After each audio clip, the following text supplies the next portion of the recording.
बिस्मिल्लाहिर्रहमानिर्रहीम। अस्सलाम वालेकुम। HEC के ज़रिए 17 अप्रैल 2022 को पेपर हेल्ड हुआ था। उसके अंदर 50% हमारे केमिस्ट्री के MCQ थे और 50% एनालिटिकल रीजनिंग और वर्बल रीजनिंग के क्वेश्चन थे। तो केमिस्ट्री के MCQs को स्टार्ट करते हैं। पहला MCQ था the angular momentum of an electron in hydrogen atom. तो इलेक्ट्रॉन का जो एंगुलर मोमेंटम होता है हाइड्रोजन एटम के अंदर वो 3h/2π होता है। उसके बाद दूसरा हमारे पास था कि Carborundum is the formula of Carborundum जो है ये सिलिकॉन कार्बाइड का जो है वो फार्मूला होता है। नेक्स्ट हमारे पास जो है ऑक्सीजन का पूछा हुआ था कि ये हमारे पास जो है O2 ये पैरामैग्नेटिक है या डायामैग्नेटिक है। तो ऑक्सीजन का जो हमारे पास इलेक्ट्रॉन्स होते हैं, इससे पहले वाली थ्योरीज नहीं बता पाई कि इनका जो करैक्टर है हमारे पास वो कौन सा होता है, तो वो पैरामैग्नेटिक है या डायामैग्नेटिक है। तो मॉलिक्यूलर ऑर्बिटल थ्योरी ने इस बात को एक्सप्लेन किया था बिकॉज इसके अंदर जो इलेक्ट्रॉन्स होते हैं वो अनपेयर होते हैं, वो एंटी बॉन्डिंग मॉलिक्यूलर ऑर्बिटल के अंदर जाते हैं। तो इस वजह से ऑक्सीजन का जो हमारे पास स्ट्रक्चर बनता है वो पैरामैग्नेटिक बनता है। उसके बाद पूछा हुआ था कि जब आप फिनोल को थैलिक एनहाइड्राइड के साथ कंसनट्रेटेड A2SO4 की मौजूदगी में आप हीट करते हैं तो हमारे पास एंड प्रोडक्ट जो है वो क्या बनती है, तो एंड प्रोडक्ट हमारे पास जो है वो फिनाल्फ्थलीन बनती है। नेक्स्ट हमारे पास MCQ पूछा हुआ था कि which one is the strongest base. Sodium hydroxide हमारे पास जो है ये बहुत अच्छा हमारे पास जो है वो बेस होता है। स्ट्रॉन्गेस्ट बेस जो है वो सोडियम हाइड्रोक्साइड है। नेक्स्ट MCQ ऑर्गेनिक केमिस्ट्री से था one three dibromopropane is heated with zinc dust in the ether the product form.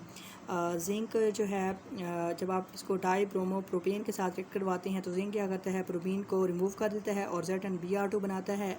और साइक्लिक जो 3 कार्बन वाला रिंग होता है ये साइक्लिक वे के अंदर अरेंज होता है और साइक्लोप्रोपेन बनाता है। नेक्स्ट हमारे पास रिएक्शन पूछा हुआ था कि जब फार्मिक एसिड को आप कंसनट्रेटेड सल्फ्यूरिक एसिड के साथ रिएक्ट करवाते हैं तो हमारी प्रोडक्ट क्या बनती है। तो जो सल्फ्यूरिक एसिड हमारे पास है ये बहुत अच्छा डिहाइड्रेटिंग एजेंट है, ये वाटर को रिमूव करता है फार्मिक एसिड में से और उसके नतीजे में जो है वो कार्बन मोनोऑक्साइड बनती है। उसके बाद मॉलिक्यूल हमारे पास जो वाटर का है उसके अंदर ऑक्सीजन की जो है वो हाइब्रिडाइजेशन पूछी हुई थी। वाटर का अगर आप स्ट्रक्चर देखें तो ये हमारे पास इसके पास 2 लोन पेयर ऑफ इलेक्ट्रॉन होते हैं।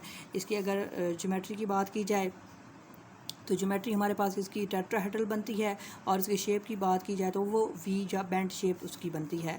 तो उन्होंने इसकी हाइब्रिडाइजेशन पूछी हुई थी ऑक्सीजन की, तो ऑक्सीजन की वहाँ पे टेट्राहेड्रल ज्योमेट्री के लिहाज से sp3 हाइब्रिडाइजेशन जो है वो आती है।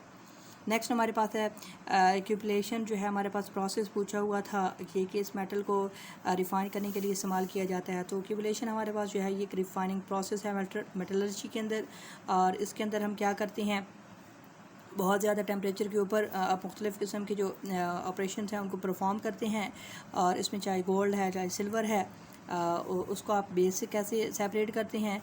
और इसी तरह हमारे पास जो है लाइक लेड है, कॉपर है, जिंक है, आर्सेनिक है, एंटीमनी है, इनको आप कैसे प्योरीफाई करते हैं उनकी ओर से। तो ये हमारे पास जो है कैपुलेशन प्रोसेस का पूछा हुआ था। उसके बाद हाइड्रेशन सॉल्युबिलिटी की बात की गई थी कि इसमें से कौन सा ऐसा कंपाउंड है जो वाटर के अंदर जो है बहुत ज़्यादा सॉल्युबल होता है। तो ये कैल्शियम फ्लोराइड CaF2 है, ये हमारे पास जो है वो हाईली सॉल्युबल होता है क्योंकि इसकी जो सॉल्युबिलिटी है या हाइड्रेशन एनर्जी है वो टॉप टू डाउन जो है वो डिक्रीज़ होती है। तो फ्लोरीन जो है वो टॉप एलिमेंट के अंदर आता है तो ये इस वजह से हाईली सॉल्युबल है वाटर के अंदर। उसके बाद what are the isoelectronic anions of neon.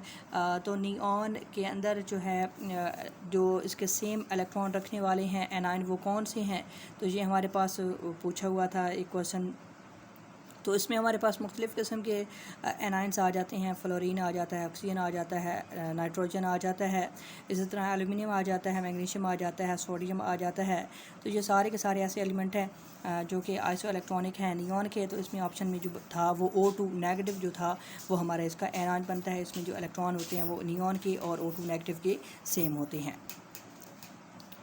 उसके बाद MCQ पूछा हुआ था कि जिंक जो प्योर जिंक होता है ये वाटर के अंदर इनसॉल्युबल क्यों होता है, क्योंकि वाटर का जो रिडक्शन पोटेंशियल होता है वो कम होता है जिंक की निस्बत। तो इस वजह से जो जिंक है वो वाटर के अंदर जो है वो इनसॉल्युबल होगा।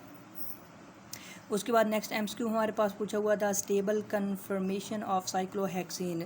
लीस्ट स्टेबल जो कन्फर्मेशन है साइक्लोहेक्सीन की वो हाफ चेयर होती है। इस पिक्चर के अंदर अगर आप देखें तो हमारे पास साइक्लोहेक्सीन की एक चेयर फॉर्म बनती है, एक बोर्ड फॉर्म बनती है, इसी तरह एक हाफ चेयर फॉर्म बनती है और एक ट्विस्टेड बोर्ड बनती है। तो जो ट्विस्टेड बोर्ड है और जो हाफ चेयर है इनकी एनर्जी ज़्यादा होती है, तो इसमें सबसे ज़्यादा जो एनर्जी होती है वो हाफ चेयर की होती है और सबसे ज़्यादा जो एनर्जी जिससे हमारे पास कन्फर्मेशन की होगी वही हमारे पास जो है वो लीस्ट स्टेबल होगी। तो यहाँ पे हाफ चेयर जो है वो हमारा आंसर बनता है। पूछा हुआ था कि which one of the following has the dipole moment यानी हाईएस्ट डाइपोल मोमेंट। तो इनके अंदर HF था, ACl था, वाटर था, HBr था। तो इसमें जो है हाइड्रोजन फ्लोराइड HF का जो है डाइपोल मोमेंट ज़्यादा होता है बिकॉज इसमें हाईएस्ट इलेक्ट्रोनेगेटिव एलिमेंट फ्लोरीन लगा हुआ है। तो इसमें जो हमारे पास डाइपोल मोमेंट है 1.91 जो है हाइड्रोजन फ्लोराइड का है और यही मैक्सिमम है। उसके बाद ड्राई आइस इज़ कॉल्ड। अब ड्राई आइस किसको कहा जाता है? तो ये एक्चुअली जो कार्बन डाइऑक्साइड की जो सॉलिड फॉर्म है इसको आप नाम देते हैं ड्राई आइस को। जब आप इसको कूल डाउन करते हैं कार्बन डाइऑक्साइड को तो ये डायरेक्ट आपके पास गैशियस फॉर्म से सॉलिड फॉर्म के अंदर कन्वर्ट होता है। और कौन से प्रोसेस इसको नाम दिया इसको सब्लिमेशन प्रोसेस का नाम दिया जाता है, जिसमें एक गैस सॉलिड में जाती है बग़ैर लिक्विड फेज़ में से गुजरे हुए, या हमारे पास सॉलिड जो है वो गैशियस फॉर्म के अंदर जाती है without passing through a liquid phase. इसको हम सब्लिमेशन प्रोसेस का नाम देते हैं। उसके बाद पूछा हुआ था कि हाइड्रोजन बॉन्ड डैश और द कोवलेंट बॉन्ड। ये हाइड्रोजन बॉन्ड जो होते हैं ये वीकर बॉन्ड्स होते हैं कोवलेंट बॉन्ड की निस्बत। तो यही हमने बताना था कि ये स्ट्रॉन्गर होते हैं या वीकर होते हैं। तो हाइड्रोजन बॉन्ड जो हैं ये वीकर बॉन्ड होते हैं कोवलेंट बॉन्ड की निस्बत। लाफिंग गैस ये ऐसी गैस होती है कि जब ये हम फैल जाए तो इसकी वजह से इंसान जो है वो हंसना स्टार्ट कर देता है। इसको लाफिंग गैस का नाम दिया जाता है। ये नाइट्रस ऑक्साइड होती है, इसका जो केमिकल फार्मूला है वो N2O है। तो ये हमारी लाफिंग गैस कहलाती है। उसके बाद नेक्स्ट हमारे पास एमसीक्यू पूछा हुआ था स्टीरियो केमिस्ट्री से कि ऐसे कंपाउंड जो कि एक दूसरे के मिरर इमेजेस होते हैं लेकिन वो नॉट सुपर इम्पोज्ड होते हैं, एक दूसरे के ऊपर सुपर इम्पोज नहीं हो सकते, उनको हम इनैंशियोमर का नाम देते हैं। इसको हम एग्जाम्पल के तरीके समझते हैं। ये लैक्टिक एसिड की हमारे पास एग्जाम्पल है। ये कायरल कार्बन है। कायरल कार्बन जो 4 मुख्तलिफ ग्रुप के साथ अटैच होता है, अगर आप उसका मिरर इमेज बनाते हैं और फिर उसको उठा के आप उस पहले वाले के ऊपर इम्पोज करते हैं या ऊपर रख देते हैं तो वो उसके ऊपर जो है फिक्स एलिमेंट्स जो हैं वो नहीं आते। तो उस वजह से हम कह सकते हैं कि ये दो जो हमारे पास कंपाउंड हैं ये एक दूसरे के मिरर इमेजेस तो हैं लेकिन ये नॉट सुपर इम्पोजिबल हैं। तो ये डेफिनेशन पूछी हुई थी इनैंशियोमर की।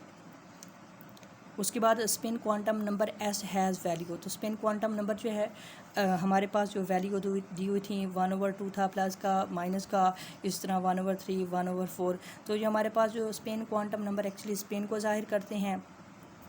अगर ये कि इलेक्ट्रॉन जो है हमारे पास क्लॉकवाइज डायरेक्शन में घूम रहा है या एंटी क्लॉक में, अगर ये हमारे पास क्लॉकवाइज में होगा तो ये +1/2 होगी, अगर एंटी क्लॉक होगा तो ये -1/2 होगी। उसके बाद पूछा हुआ था कि which of the following has strongest acid. तो उसमें हमारे पास अल्केन और अल्कान के दिए हुए थे। तो अल्काइंस जो होते हैं हमारे पास, अल्कान में जो है इथाइन है, तो उसमें ज़्यादातर जो है वो एस करेक्टर होता है बिकॉज उसमें हाफ़ जो है एस करेक्टर होता है और हाफ़ जो है वो पी करेक्टर होता है। तो इस वजह से जो अल्काइंस होते हैं वो मोर इलेक्ट्रोनेगेटिव हो जाते हैं और पार्शियल पॉजिटिव और पार्शियल नेगेटिव चार्ज जो है वो क्रिएट कर लेते हैं। तो इस वजह से हमारे पास जो अल्काइंस होते हैं वो ज़्यादा एसिडिक होते हैं अल्केन्स और अल्कीन की निस्बत। तो ऑप्शन में जो था वो मिथाइन CH मीथेन था, इसी तरह इथाइन था, इथेन था। तो CH triple bond CH ethyne या एसिटाइलिन जिसको नाम दिया जाता है ये हमारा स्ट्रॉन्गेस्ट एसिड होगा। नेक्स्ट हमारे पास जो MCQ है वो पूछा हुआ था विलियमसन सिंथेसिस जो कि ईथर को बनाने के लिए इस्तेमाल किया जाता है। इसका दूसरा स्टेप पूछा हुआ था कि when alkoxide ion react with alkyl halide the formation of dash take place. तो ये हमारे पास जो है ईथर की फॉर्मेशन होती है। इसमें अल्कोहल जो है वो सोडियम मेटल के साथ रिएक्ट करता है और सोडियम एल्क ऑक्साइड बनाता है और ये एल्क ऑक्साइड जो है हमारे पास अल्काइल हैलाइड के साथ रिएक्ट करके एंड प्रोडक्ट हमारे पास जो है वो ईथर्स देते हैं। तो ये हमारे पास जो MCQs थे जो कि केमिस्ट्री के थे। इंशाल्लाह नेक्स्ट लेक्चर के अंदर जो है हम अपना PPSC का जो पोर्शन है उसको हम स्टार्ट करेंगे। ओके जी, अल्लाह हाफिज़।